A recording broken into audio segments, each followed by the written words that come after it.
All right, guys, we are going to take a look at another Bellular video, and this is about narratives in MMOs. How can WoW feel so disjointed, yet 14 feels so successful? So basically what they're implying, that this is about the narrative. I'm interested to see what they say, especially if he likes the story, because Bellular is a lore, like he's into the lore. So this is definitely up his alley to talk about. Let's take a look. It's 17 minutes long. Somebody said most important Watch the question, whole are you a thing. cat girl? Yes. May look I think around, I'm though. a sun cat girl. Maybe moon yes, cat girl. you're keeper I of the don't sun. know. Keeper of the sun, Mikote. Yeah. Mikote. I mean, that's... I used to say Miko. I was thinking of going for like a 'Cause I dragon didn't or know. something, Oh, but yeah. I could not make a character on Zodiark, so I had to go with an old, basically meme cat girl character that I created and did not touch at all. But you know what? I'm actually having fun so thus far. So I was doing that.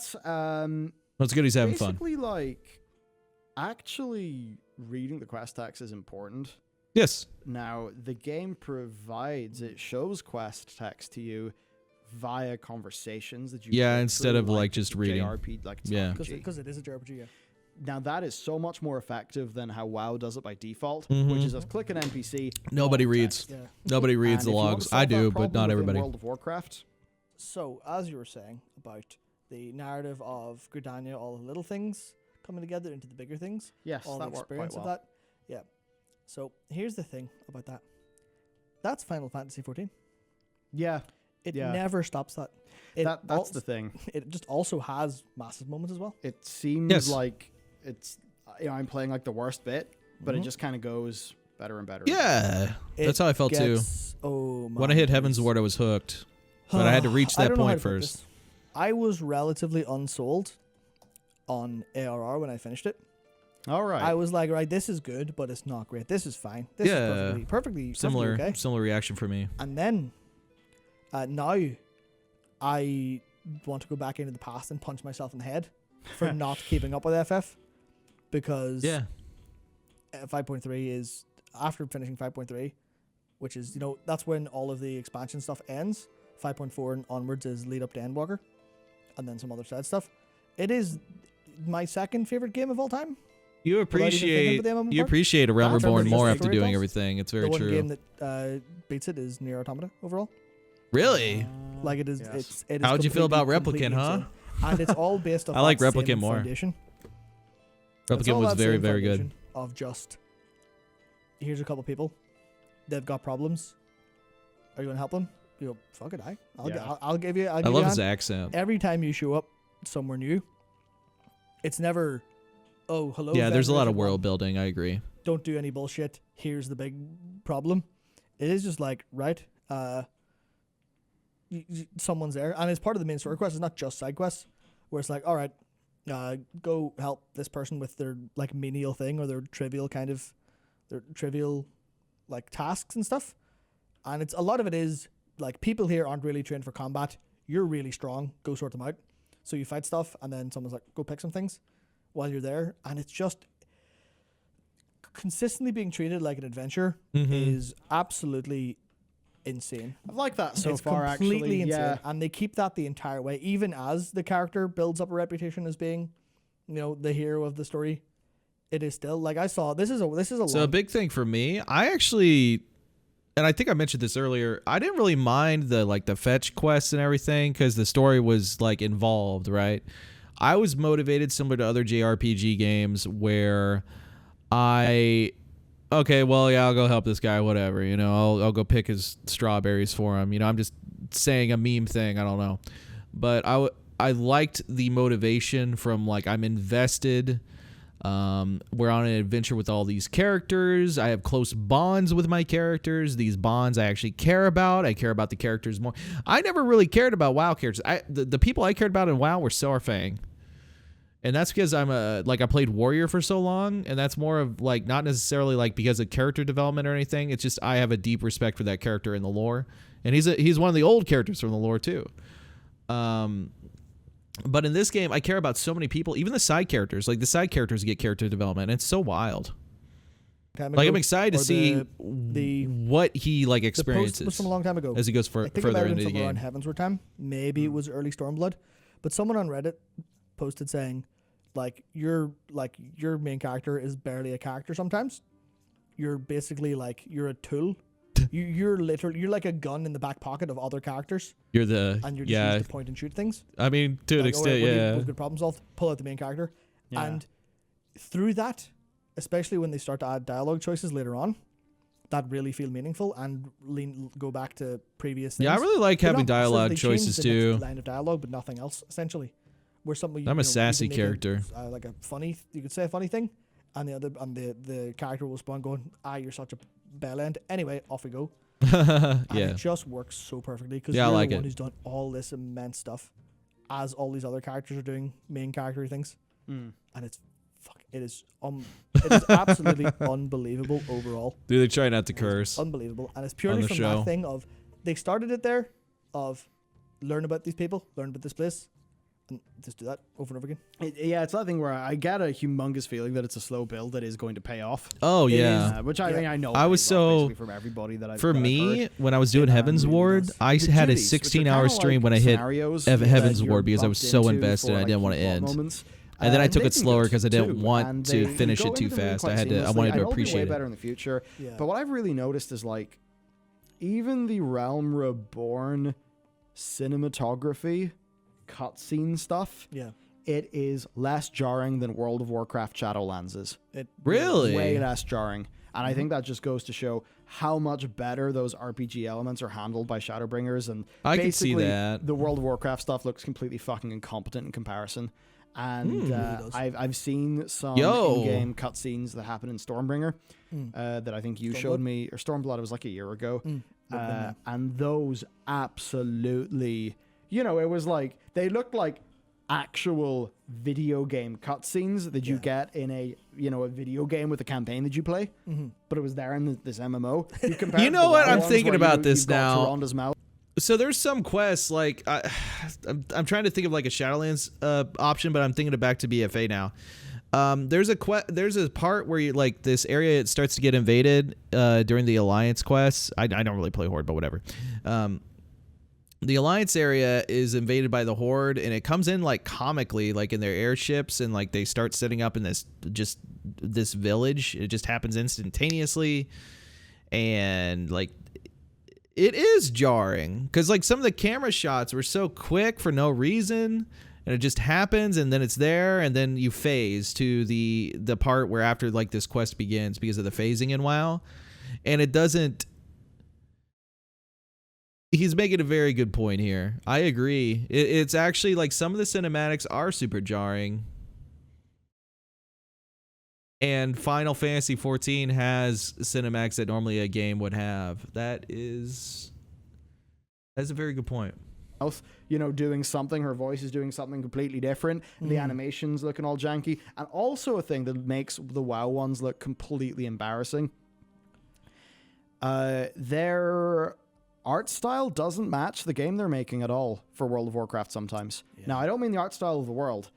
Of course, I think the a world's part of still art beautiful. style is Like animation, Bastion how was things are great, Art and animated. Wield. So the acting of WoW's characters is completely incongruent with the narrative. You know, you've got Laura Bailey giving this big performance, and then Jaina with these humongous eyes, this incredibly overexpressive face.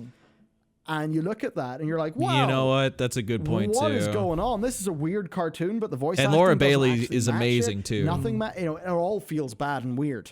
Whenever Blizzard do, you know, those in-game cutscenes they started doing in Legion, and they've never looked good. They look better now than they did in Legion, but actually it's weird. In Legion, Blizzard, it's like they knew they looked bad, so they use them sparingly and they play to their strengths. But now Blizzard will just flat out give you a close-up of a character's face and it'll look terrible. Yeah. And it's also like, And you also have the old speak animations where their jaw like unhinges because it has to be like really expressive, and, right? look, for Overly an example, expressive. For our game development, you know, a recent build that we reviewed, Well, it is an old very engine. happy with it. Very, very happy with it overall. But some of the staging and, you know, placement of characters and composition was clearly, you know, it's stuff that, I mean, we know like it wasn't done by the art director because it wasn't done by the art director, and it's a very early passive thing, so it's fine. But it's one of those things where it's like, that's important. It's important to get those things right. WoW completely fucks that up, and Final Fantasy XIV seemingly is doing a better job than WoW now. I agree in with Realm that. Reborn. I know it does a far better job based on the Stormblood stuff you've told me. And then from what I understand, by the time you hit Shadowbringers, they had massively upgraded a bunch of their camera tech and stuff. Yeah, to the point where it is truly incredible looking. Yeah. Some of the stuff, by the way, spoilers for Shadowbringers. You've been warned. If you're watching this, it is. I remember the cutscene with the. I need to replay it through the MSQ again because I'm forgetting names. But the kid in Shadowbringers that is turning because of the Sin Eaters at the very beginning with Alizé. The cinematics there and like the widening of the face and everything, like that was the first thing jumping from Stormblood to Shadowbringers where I was like, whoa, the cinematic has like evolved a bit, especially with the emotions and stuff that was on their faces and the lighting and everything else. And I was like, wow, there's something must have changed. Was it Halric? I don't remember the name, but it was in that village where like everybody was taking care of everybody. The girl turned into one. Yeah, Mary. The sick kid and the girl. The sick kid just like watches when it happens or something like that. See, this is why I get to replay it again before Endwalker, and I'm excited because there was so much, and I've already like forgotten bits and pieces, you know. So I'm excited to do that again. But I really noticed that the cinematics were really improved, and the emotions. Also spoilers. Yeah, I warned for spoilers. Yeah. So they're fine if they watch. It's their own fault for Blizzard. They have not made the investments to compete with Final Fantasy XIV narratively, and then I think also in Final Fantasy XIV they are, I think, obviously way more willing to do things slowly and to earn their big moments. Whereas it feels like Blizzard loves their own lore and thinks that they deserve their big moments. That's basically it. It feels like Blizzard thinks they deserve their big moments, whereas Final Fantasy XIV thinks it needs to earn its big moments. That's what I've got from people so far, and it's definitely meshed with my experience. I could agree with that too. As well. That's entirely it. An expansion will be, you know, over 3 patches over like a year and a bit. They'll drop stuff at the start of an expansion, and then it'll pay off at the end. Well, you can't say it could never compete. They could change their entire design direction and actually try and like do it. But current Blizzard probably won't care to do that. It's also not in like the base design of what they're trying to do. There are so many callbacks and things that I remember happening. They have a decade of dog shit that can never be ignored, so they shouldn't even try. I disagree with that. I think if they want to try and redeem themselves, feel free. It's better for every MMO on the market as well. Because if you have competing MMOs that actually want to improve the game, it improves every MMO around it because they have to try even harder. And that's better for the genre. Yeah, you can unmute. Yeah, I'm nodding. Dylan, you're good. Events that are important, things that have happened, and sometimes they're a little bit kind of just call back to. It's better for the genre for everyone be like on their A game. No, there are things that they have told you at the start of 2.0 because we go further beyond. It's better. And not in the way at. But that's my opinion. In your head, but in the case of this is a linear story that they have told. They've told it piecemeal because they've had to, because they can't tell it all in one go. But they've told it over like what 2013, 2019. They've told it over 7 years, and it has been absolutely remarkable. Yeah, I think that specifically the recent like main scenario quest writers. You actually build relationships with other characters, and while you have no personal stake, they aren't just good writers. Yeah, unless you personally like a character, there really isn't a stake that you build. Good writers, like especially. I can agree with that dono message. Especially with stuff in 5.3, there's a level to it where I had to stop and I was like, fuck me. I guess. Yeah, it's my camera. Unreasonable. There's something we need to engage with here. Blizzard are good at making worlds and building lore. Yeah. I do not think Blizzard are good writers. Okay, well, I was about to say, when you say lore, it can mean a lot of things. The worlds are great. I love a lot of the zones. Maybe just like the general aspects of what the lore could be, but I feel like the writing has been awful for a while. Like this whole Sylvanas arc, like where the hell is this going? Anduin's gonna be like the next Arthas kind of thing now.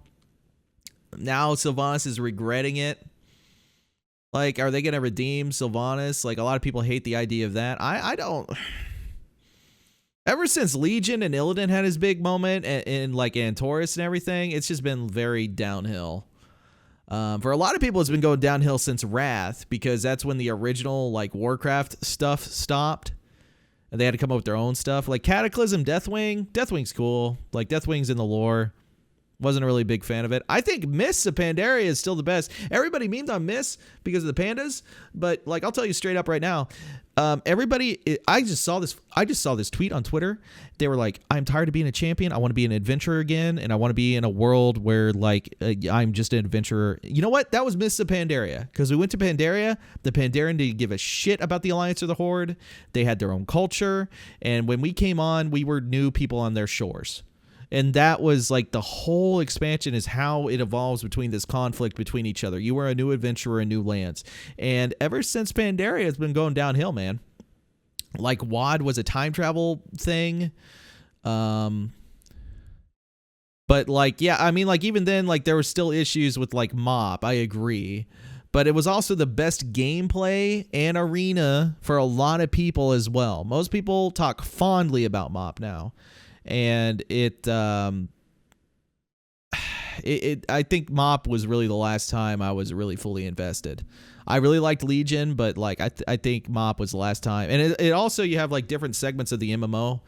You have the classic era, you have the new MMO era, because MoP was starting with 14 and when 14 was starting, and then they had to do the Realm Reborn reboot and everything. And then you also have I think we have the modern MMO era now, where 14 has some old MMO design with the social standing, but the modern MMO gameplay. And then you have WoW, who's just doing modern gameplay and like trying to push that very hard, where some of the RPG elements are gone and people only really focus on rating and M+ and arena and then everything else. It's basically like you're playing a game where it doesn't have to be an MMO anymore or an RPG anymore. You could just do the systems with something else. It doesn't technically have to be Warcraft.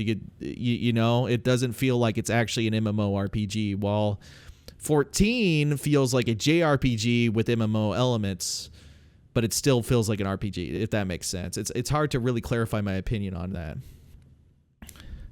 Every other race on Pandaria is more likable.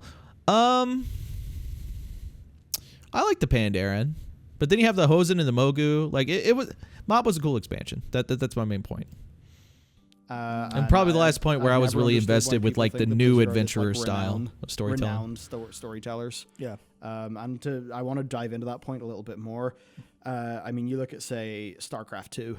Yeah. And how I haven't played it. I only played StarCraft original. I kind of like the StarCraft. I still haven't played 2 for what it is, and like it's fun to go through, but it certainly does not live up to the promise of StarCraft 1 and what it established. Well, that's upsetting. Basically, StarCraft if I play 2, that.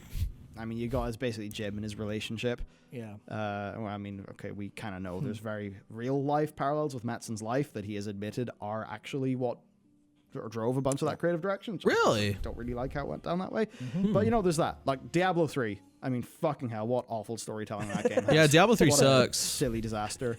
Compared to Diablo 1 and Diablo 2, like, that's another example, like, in the Blizzard universe. Like, going back to Diablo 1 and using the Beelzebub mod and, like, really making the game very hard, I appreciated Diablo 1 more than 3 ever could be. Like, it was so good. And like just base is good, but the mod and making, like, I had to have gear sets for specific named monsters. Like, it felt great. And then like the story, they were mainly talking about the narrative. The story direction in 3, like I was interested to get through it, but I was just like, I felt kind of, not at the time, but afterwards I felt kind of empty. Like it felt rushed. Like it felt like it was missing an act originally. And I guess that's where Reaper of Souls comes in, but yeah, crazy, like. Yeah. And then, you know, in World of Warcraft, I mean, Blizzard have made bizarre narrative decisions for ages. Yeah. Agreed, Sylvanas. You know, their world building, their lore stuff has been cool, but their losing actual storytelling Saurfang in-game is I think they always did been him shoddy. dirty. You look at Battle for Azeroth, where, I mean, they raced through their lore so fast and were so bad at really explaining things well. Teldrassil It's burning like the down, only that good kind of felt Blizzard weird. Storytelling happens in transmedia narrative, not in-game. So I guess for me, it's like super jarring to play an MMO and have good storytelling within the MMO. I agree. And not just as a I part was of the so transmedia impressed. narrative and broad world building facts that are interesting. And they always harken back things to Realm So, Reborn. That's why I appreciate it's like the Starfire Realm thing Reborn that now everybody likes. a lot more. That was like a short movie that people watched and had an emotional reaction to. That wasn't video game that people played. And Their had an dialogue emotional will reaction update. To. That's a cool thing too. So it's I agree with that it's dono interesting. message. It's interesting. I don't really know how Blizzard can fix up this problem because it seems institutionally they're just sitting there being like, oh yeah, we're here to make awesome moments and epic narratives. But it's like they need to slow down and spend more time. See, setting their things up. if it's just a cool moment, then great. But without the build up, the emotional investment, I've cried to 14 so many fucking times, dude. Like, a lot of the reasons I tear up about WoW is because I remember what the game and the company used to be like, and the memories I have. I tear up in 14 because of memories I've made, and then also the experiences I've had with the story. It's not just my character, my person-to-person experiences. It's also I care about the characters in the game. I'm worried that we're going to lose some of the characters in Endwalker. Nobody, I don't think everybody's going to come out clean out of this. Somebody's going to die. Maybe a few people. We don't know. But I care about those characters. I really do. And in WoW, I don't. And I feel motivated to do things in the game, myself personally, because I do care about the characters. It's important to me. Sort of in recent times, they have just blasted through so much lore that it's like their storytelling hasn't been able to keep up with the pace of the broad narrative movement they've been making. So that's an issue, and I think there's a space where a lot of people, if they can get, but see, the thing, a lot of WoW players just care about the raids Japanese that feels nowadays. get into it. Raids actually and have plus less arena, suspension of that's disbelief, it. They then I don't think care it about will the be a story. lot more People just skip successful everything for now. But maybe that's because they pushed away other players over the years, and they're in 14 now. That might be why. That is exactly That might be it. what Nikki experienced going through, because obviously he's a big anti-weeb, and he's just now that he is happy to suspend his disbelief and has done it, he's like, no, this is absolutely insane. If you can just let those preconceptions of what this is or what you should always be open-minded. Go. It is absolutely that is. If you do not explore things that you may not truly enjoy, from a just gaming medium, that's not a problem. But I feel to be really introspective and understanding of game design, if you're not interested in that stuff, I get it. I personally love to see where games have evolved. I've been playing games since I'm 3 years old. First game I finished, Super Mario Brothers 3. But I personally like to see where this stuff is going. So it took me a long time to try 14 because I didn't want to have to pay 2 subs basically. And I didn't know if I would fully like it. I remembered 1.0 and the past. I didn't realize all this stuff happened, with the Realm Reborn, and everything got fixed and everything. And I'm glad I gave it a shot. I really do, because it's really replaced my position. I still hope WoW gets better, but it's really replaced a lot of that. And also, that's another thing. And I'm going to be surprised. Big point here. I'm going to be surprised if he doesn't mention this. A lot of Warcraft's lore is in the books, so they can sell the books. Most of the lore and what happens in the game is in the game of 14, and they sell supplementary books instead. There's things that are happening in the World of Warcraft game that you only see in books, not in the game. But in 14, it's the other way around, where you can have supplementary things to read. That's a big thing. I'm curious to see if he mentions this. I don't know how they can solve it without completely rethinking everything they do and write and all of their pacing. It's a case where they need I agree they with need that to too, look Randall. at their 10-year plan or 5-year plan. That's or the plan for interesting. the next expansion, and just throw it out. They need to stop having the level up experience of their expansions have so little bearing in the end game. Yep. Like, there's a bunch of flavor and context. It's all fine and interesting. Arden but Wheel was it's good. Almost as if 2 expansions In defense a row, of it's like, like some shout, I thought Arden Wheel was and good. Then things Ursak actually Ysera, kick very off, 'cause it's interesting. like, I liked it a lot. you know, we've learned a few factoids. And I didn't stuff, expect to but like it. for I did. Zoval and Sylvanas as actual characters, you know, people with motivations, we learned kind of nothing about them. Yeah, as we true. leveled up. Yeah, it was just Right. it was just introducing you to all this other stuff. Yeah, so it's like, what if all of that time where we were dealing with, you know, killing bugs in Ardenweald, we actually were learning about the characters that would be core to this expansion. So and I then wanted think more back information to about all that time Denathrius. spent Denathrius in is a cool Kulturas character. and You know what's Zandalar. weird? And like, This is a clear thing about their story development. They didn't plan on keeping Denathrius until the player base started liking him a lot, so they added some things to make him like, can we like keep this guy around maybe, you know? Maybe have some ideas about that. Developers actually went straight up about that. I thought Denathrius was a great character, and the fact that we have to like fight him in the first raid and he just disappears, I thought that would be awful, but you know, they kept him around because the player base liked him a lot. So that kind of shows like maybe like they're like, okay, we can rewrite this in, or like how loosey goosey their story really is. Like there could be like a double meaning there. Like it cannot be stated like there are good things about WoW. There really is, but there's so many bad things, and it's like the way the company direction is, and like all this other stuff that really holds it back. And like everything else in 14 is just so much more appreciative and better. But like I like Boan Samdi. I like Sire Denathrius. I like these characters a lot. But everything else like holds the game back. And then like they're talking about the narrative choices, and I agree. I feel like it's the cinematics, like the game isn't structured around some of the things. And like here's another thing. A lot of the players who stayed, and I mentioned this earlier, a lot of the players who stayed don't care about the story. They just care about the raid. They just want to log in and do the raid or do arena. And I think a problem with that is that they're looking for a game that's not an MMORPG. And in some cases, WoW isn't an MMORPG anymore. It has stats and other things, but it basically you could reskin the game and have these systems and just call it an MMO with like, well, this is your class. Like you could basically have like a hero class Overwatch deal, like not an FPS, but like it could be reskinned very easily, in a lot of ways. And I think a big thing is why a majority of the players don't care about that stuff anymore is because WoW got like the writers and everybody got really bad with it, and it is cartoony in a lot of ways. But maybe a lot of the players, like I mentioned before, left for 14 because the narrative is so much stronger there, and they stay, and like that's where 14 really shines, even though there is fun gameplay and other things in 14 as well.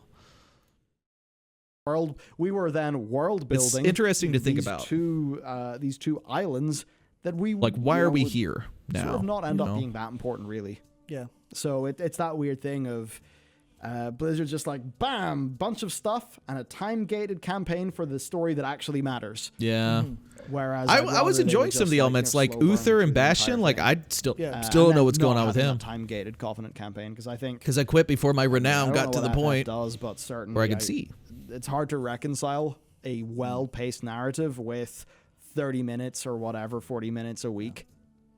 See, what it does, like, I am not aware of any time getting it does outside of this isn't out yet.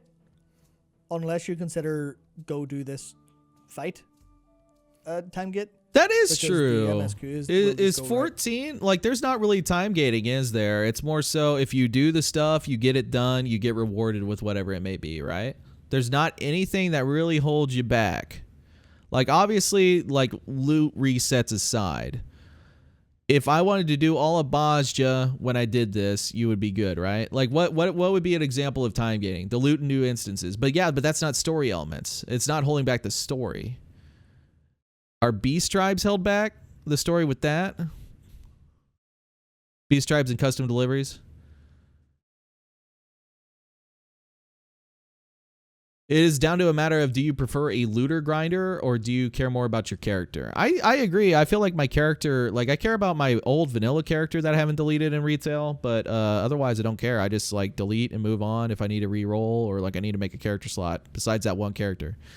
And like the other one. I'm glad I kept them around, by the way, because they gave me the transmog options. I got my old whirlwind axe and stuff from that shit, man. Anyway,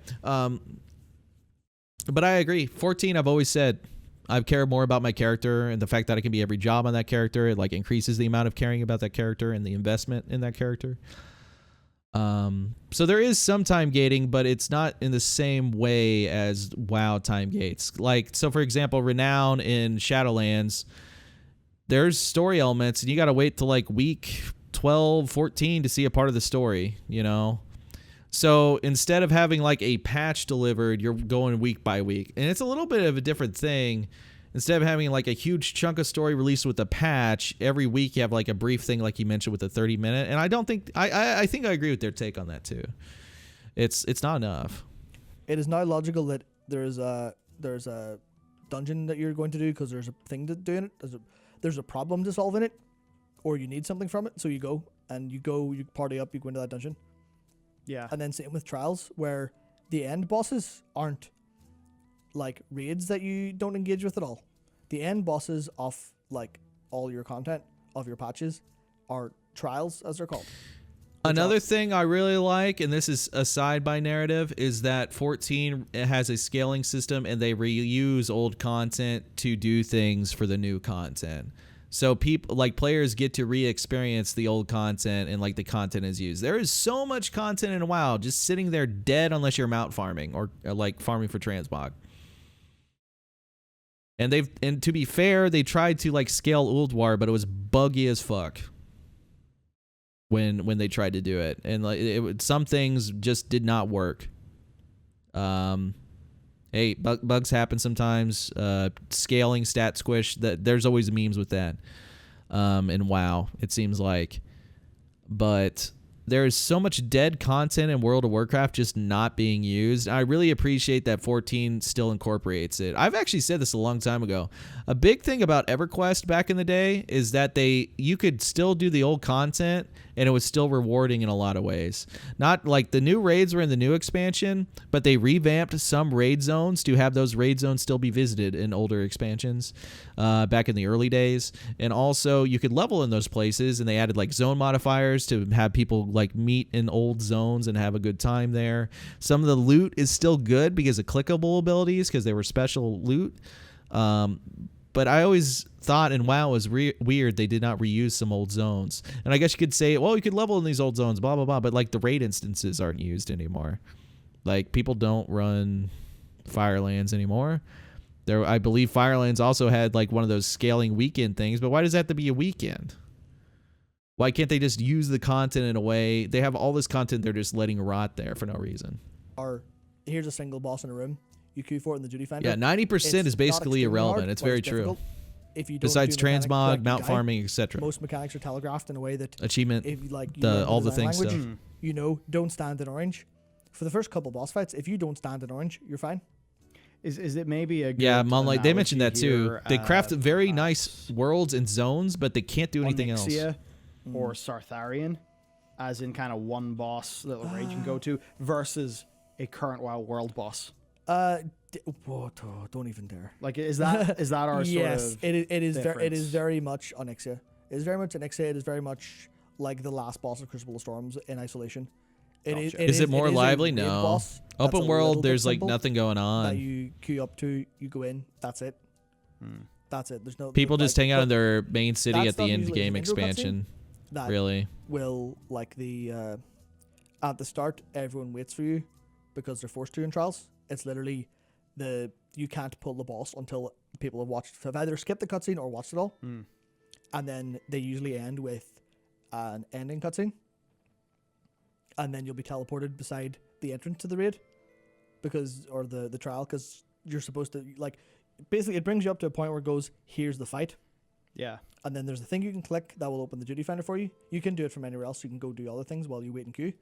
But then at the end of it teleports you back there. So it is this like seamless bit of here's MMO boss fight in the middle of your 14. I actually didn't think about that. That's a very nice thing that 14 does too. Find it because it's long gone. But someone's saying it sounds like very much just a single player RPG. Where's the MMO? That's one of the kind of biggest things about it. It's both. That's what it's a JRPG with MMO elements. I said that earlier, but I agree with that. But the social dynamics of the game are so much more MMO than any other MMO on the market. I have said this so many times. All the housing, the role playing that doesn't even happen, like there's obviously like Crystal is like the undesignated like RP like area, right? But even on Ether, there's plenty of RP happening. People talk to each other. WoW, you have to go to like Moonguard, and to be fair, a lot of stuff happens there. But the social elements in this game blow me away because I have not experienced anything like that in WoW since literally like the beginning trilogy. Like it is so overwhelmingly much more an MMO in that mindset. So you can't just look at the story narrative. And I know this is about the narrative, but I have to say that if anyone thinks that this is not an MMO, you're very much mistaken. In the story questing design, yes, I can agree. It is very solo JRPG oriented, but every other part of the game is so much more social than anything I've really experienced in like WoW in a long time. Like however many hours of single player content in Shadowbringers, like 30, 20 something. 30? I went to a haunted house. It was fucking sick. Leveling, but it's not great. leveling. I'm never leveling. I'm never thinking. You're playing a story in a game. Yeah, I'm playing through a story. Super and creative. At the end of that story, I am level 80. I've had an incredible experience. I've had 30 hours of this shit is absolutely people incredible. playing, bards playing songs, everything. This was a good watch. I think there was a lot of things that we kind of realized and also talked about too. This is a very, very good watch. I look forward to seeing more content from him as well. He shares a lot of the same ideas and ideals that I do about MMOs, I feel like, deep down. And I feel like a lot of the MMO base really does care about this stuff, and I'm glad 14's doing it. I'm curious to see where he goes with 14. Hey guys, if you're here, I also stream MMO and variety content on twitch.tv Big Hero 60. Have a good day.